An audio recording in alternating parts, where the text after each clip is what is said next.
I'm 680 News senior business editor Mike Eppel. The issues continue to pile up for SNC-Lavalin. The Montreal-based engineering company today had its credit rating downgraded by Standard & Poor's to one notch above investment grade. And this as SNC has issued two profit warnings just in the past 2 weeks.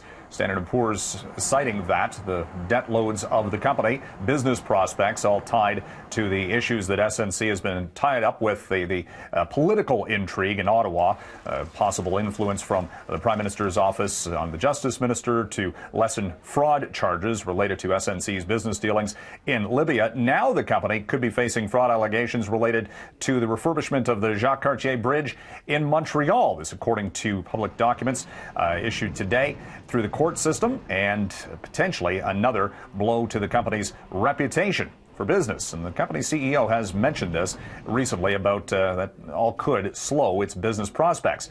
SNC-Lavalin's stock price this year has dropped by 26% on the TSX, and it's down well over 30% over the past year. Could a three-wheel, one-passenger electric car be a savior of some jobs at the GM Oshawa plant? That plant, of course, set to be closed by the automaker later this year.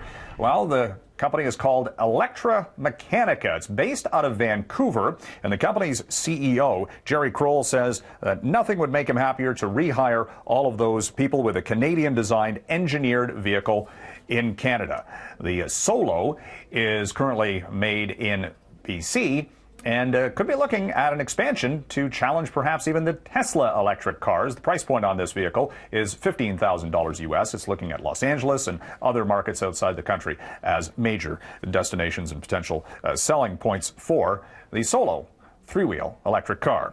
With the China-U.S. trade talks continuing in Beijing, there might be another catalyst to a favorable deal between both the U.S. and China in those negotiations. China is a massive buyer of U.S. debt on the bond market, and today, for the first time ever, the U.S. government debt load topped $22 trillion, with a T, trillion dollars.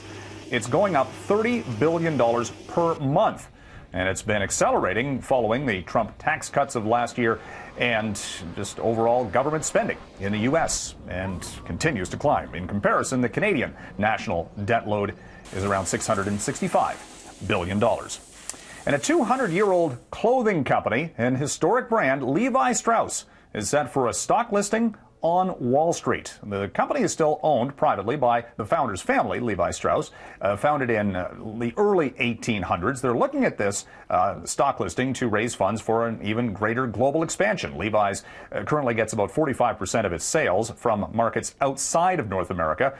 And the news that Levi Strauss could be building up some cash for a challenge to other competitors in the market sent shares of American Eagle and the Gap and Urban Outfitters all tumbling today on Wall Street. Levi Strauss stock will be listed under the ticker symbol Levi, L-E-V-I.